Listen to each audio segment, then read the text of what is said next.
Hey guys, welcome back. Don't forget about the one shot wonder. Own yourself a 327 Dreadnought KV2. But moving on to the video, which is a review on the Jaguar or the Jagdpanzer E100. I call it Jaguar though. I have a pretty good equipment loadout that pretty much improves the tank in every spectre. Got loading, because this gun takes a while to reload. It's 170 millimeter. Got cell aiming speed, and I have powertrain. This thing's pretty slow. It has a horsepower of under 10, so this helps it out a little. You can see the accuracy here is actually 31. That's pretty good.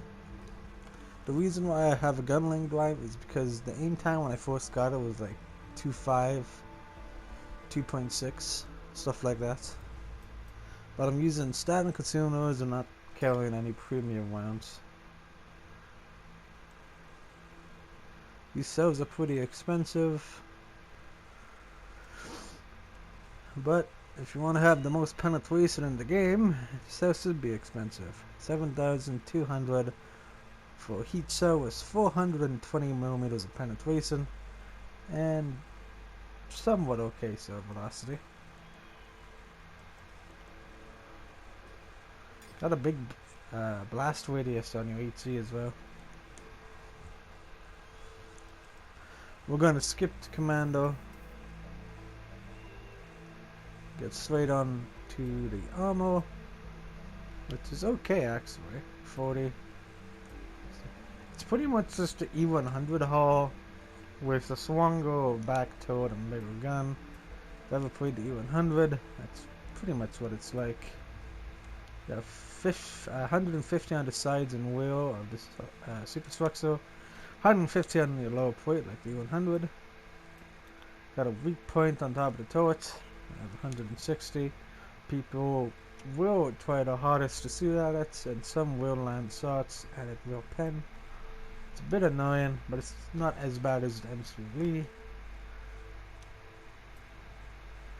Superstructure is 250. That's alright, but it's not the best.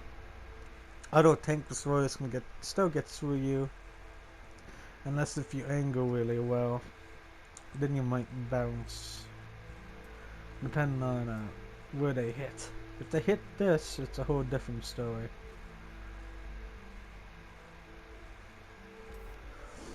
But here's the rest of the stats.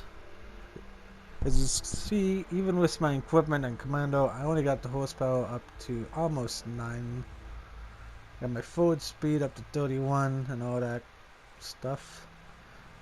But the main thing I wanted to show you is the accuracy and aim time is now okay for how big of a gun it is. This is definitely more workable than when you get the tank without equipment. 31 millimeters accuracy at 100 meters, aim time 2.2 seconds, 6 degrees of gun depression, which isn't really the best.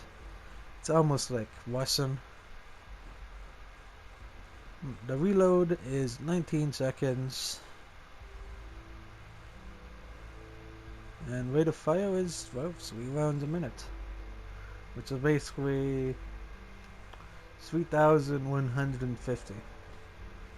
Now you could get that even higher and improve the aim time and everything by using food,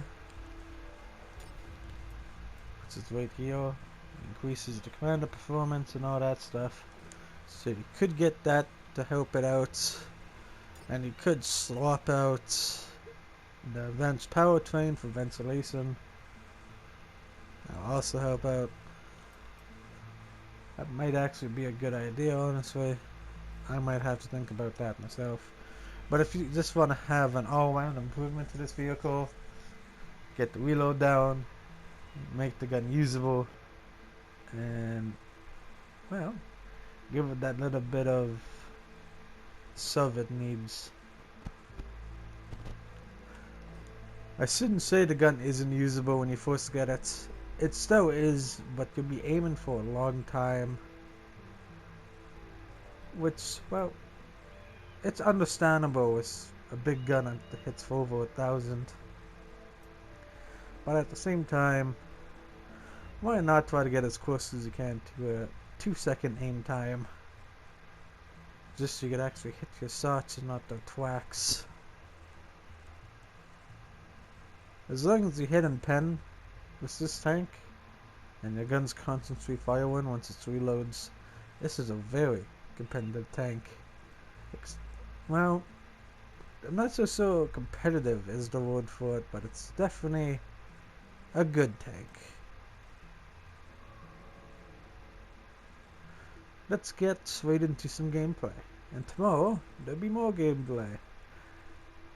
Because I've been having a lot of fun in my Jaguar and in my Jagdpanzer. But, on to the battle. Welcome to battle. We are, of course, in the Jaguar.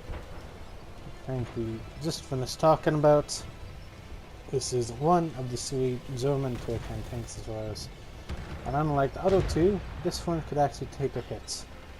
Unless if you hit the waffle in the hull, that is, but everybody's gonna aim for the turret.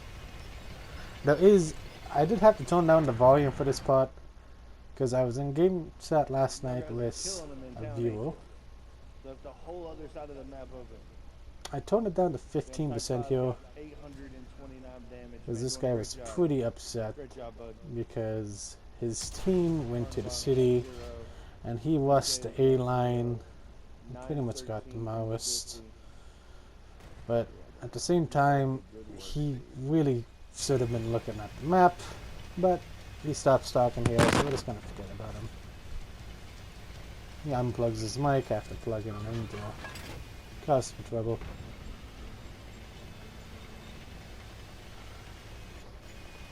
I usually have my game set off when I record, but like I said, I was talking to a viewer and I forgot to. And here we go. If you notice, I am alone. If you look at the map, my team will push into the enemy base, and I missed my shot on the chieftain. So light tanks decides he wants to do light tank things, and last the tank doesn't know.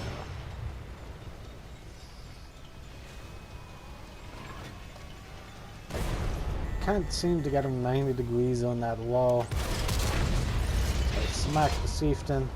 I see that he's trying to get around me again, so I back him up into it. And this is where the comical thing happens and wars over us. I really wish I was loaded, because then I could have put a cell into him. I got a leopard beside me, leopard prototype. Missed my shot on the chieftain. Light tank drives into us again.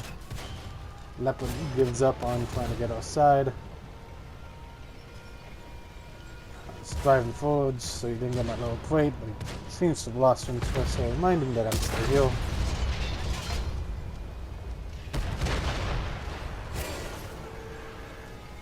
Sadly, because I missed my shot on the chieftain earlier, he finished last.